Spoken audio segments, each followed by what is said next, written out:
आज के इस वीडियो में हम बात करेंगे स्केबीज के ट्रीटमेंट एंड मैनेजमेंट के बारे में और बात करेंगे कि किस तरीके से इसको प्रिवेंट किया जा सकता है। स्केबीज जिसके बारे में हम ऑलरेडी बात कर चुके हैं कि ये एक तरीके का पैरासिटिक इन्फेक्शन होता है जो कि हमारे स्किन को अफेक्ट करता है और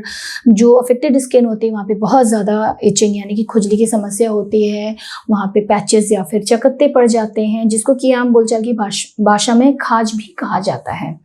तो जब हम अपने ट्रीटमेंट के लिए जाते हैं तो जो हमारे डॉक्टर होते हैं उसको डायग्नोस करने के लिए पहले अच्छे से जो अफेक्टेड एरिया है उसको एग्जामिन करते हैं एंड कोशिश करते हैं जो माइट्स हैं उनके साइंस को लोकेट कर सकें, उनको चेक कर सकें। साथ ही साथ जो उसका एक टिपिकल फीचर होता है बरो ट्रैक उस को भी लोकेट करने की कोशिश करते हैं। और जब इस टिपिकल फीचर को, टिपिकल अपीयरेंस को यानी कि माइट बरो को अगर वो लोकेट कर लेते हैं तो इस हिसाब से फिर आगे इसका ट्रीटमेंट किया जाता है। तो आज के अपने इस वीडियो में हम इसी के बारे में बात करेंगे कि जो स्केबीज होता है इसको किस तरीके से ट्रीट करते हैं, किस तरीके से मैनेज करते हैं, क्या क्या इसके प्रिवेंशन की मोडालिटीज़ होती हैं। लेकिन आगे बढ़ने से पहले एक छोटा सा रिमाइंडर कि जल्दी से जल्दी आप हमारा चैनल सब्सक्राइब कर लीजिए ताकि आपका कोई भी अपडेट मिस ना हो। तो आगे बढ़ते हैं। तो जैसा कि मैंने बताया कि जो आपके डॉक्टर हैं वो साइंस ऑफ माइट्स को लोकेट करने की कोशिश करते हैं, साथ ही साथ जो माइट बरो है यानी कि बरो ट्रैक है जो इसका टिपिकल फीचर होता है उसको भी लोकेट करने की कोशिश करते हैं। और वो जब लोकेट हो जाता है तो जो आपका अफेक्टेड स्किन है वहाँ से कुछ स्क्रैपिंग निकाल लेते हैं और उसको फिर माइक्रोस्कोपिक एग्जामिनेशन के लिए भेजा जाता है ताकि जो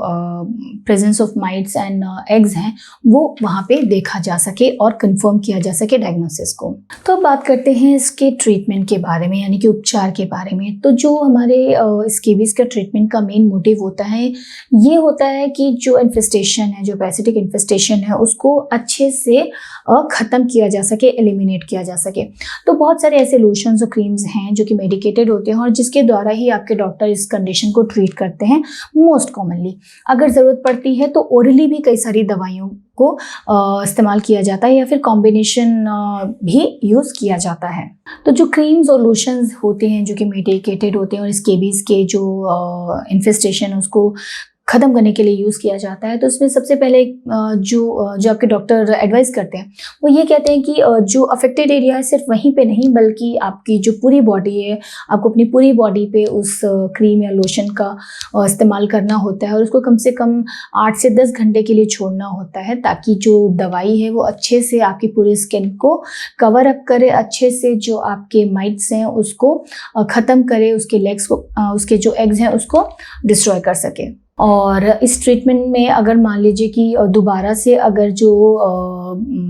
इन्फेस्टेशन के कोई साइंस नज़र आते हैं, रैशेस नज़र आते हैं या फिर बरोज नज़र आते हैं तो ये जो ट्रीटमेंट है उसको रिपीट भी किया जा सकता है। और जैसे कि पहले भी हमने बात किया था कि जो स्केबीज होता है ये हाईली कंटेजियस होता है यानी कि इजीली स्प्रेड कर जाता है एक व्यक्ति से दूसरे व्यक्ति में। तो जब इसका ट्रीटमेंट किया जाता है तो जो आपके बाकी क्लोज कॉन्टैक्ट होते हैं यानी कि जो आपका पूरा कॉन्टैक्ट ग्रुप है, चाहे वो फैमिली है चाहे वो आसपास के लोग हैं, उनका भी ट्रीटमेंट देना बहुत ज़्यादा ज़रूरी हो जाता है। चाहे दूसरे आपके कॉन्टैक्ट ग्रुप में जो लोग हैं उनमें अगर कोई साइंस और सिम्टम्स नहीं नज़र आ रहे तो भी इसका ट्रीटमेंट देना ज़रूरी हो जाता है। तो जैसे कि मैंने बताया कि कुछ एक लोशंस और क्रीम्स होते हैं जो कि आपको ऊपर से अपने शरीर पे लगाने होते हैं। साथ ही साथ अगर आपकी बॉडी उसको रिस्पॉन्ड नहीं करती है तो ओरली खाने के लिए यानी कि कुछ खाने की दवाइयाँ भी दी जाती हैं या फिर कॉम्बिनेशन में भी यूज़ किया जा सकता है। तो जो परमेथ्रिन क्रीम टाइप्स होता है वो आपको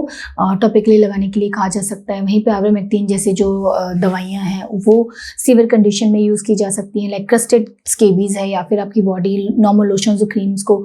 रिस्पॉन्ड नहीं कर रही है या सिवियरिटी बढ़ जाती है जैसे कि मैंने बताया क्रस्टेड स्केबीज है, ऐसी कंडीशन में खाने के लिए भी दवाइयों को दिया जाता है। इसके बाद में भी अगर रिस्पॉन्ड नहीं करता तो कुछ एक सल्फर कंपाउंड्स होते हैं जिनका इस्तेमाल इसके ट्रीटमेंट में किया जाता है। अच्छा, ये जो दवाइयाँ होती हैं ये जो आपके माइट्स हैं उनको किल करती हैं, जो इनके एग्स हैं उसको डिस्ट्रॉय करती हैं। तो ये इन्फेस्टेशन को धीरे धीरे दवाइयाँ एलिमिनेट कर देती हैं, ख़त्म कर देती हैं, लेकिन जो इचिंग की समस्या यानी खुजली की समस्या वो तुरंत नहीं जाती है, वो कुछ ड्यूरेशन तक रहती है, वो थोड़ा सा जाने में समय लेती है। तो ऐसी कंडीशन के लिए आपके डॉक्टर आपको कुछ एक एंटीहिस्टामिनिक्स भी प्रिस्क्राइब कर सकते हैं ताकि अगर खुजली होती है तो उसको क्योंकि आप खुजली करते हैं तो दोबारा से स्किन ब्रेकडाउन होता है, दोबारा ये कंडीशन ही और ज़्यादा सीवियर हो सकती है या फिर सेकेंडरी इन्फेक्शंस भी हो सकते हैं। तो इस वजह से अगर एंटीहिस्टामिनिक्स लेते हैं, खुजली कम होती है, अगर हम खुजली नहीं करते हैं तो ज़्यादा जो इसका हीलिंग प्रोसेस है या फिर इसका जो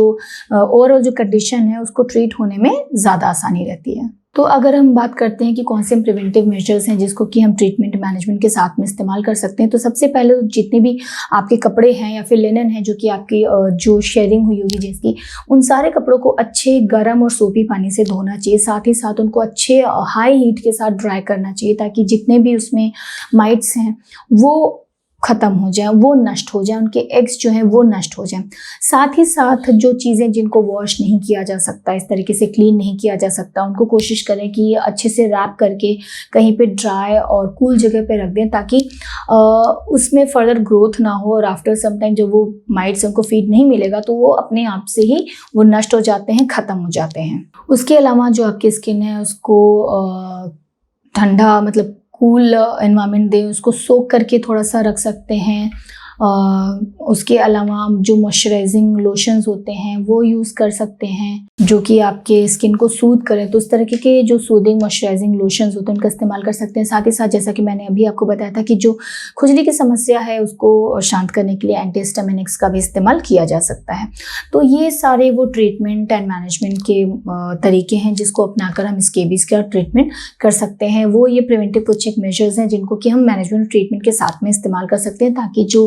स्केबीज का ट्रीटमेंट है वो और अच्छे से और फास्ट एक्ट करें। तो उम्मीद करती हूँ कि जो हमारा आज का वीडियो है वो काफ़ी हेल्पफुल होगा आपके लिए। उसके अलावा अगर आपके मन में और भी कुछ सुझाव है या फिर और भी आप कुछ बताना चाहते हैं तो कमेंट बॉक्स में जाके हमें ज़रूर बताएं। मिलते हैं अपने अगले वीडियो में। धन्यवाद।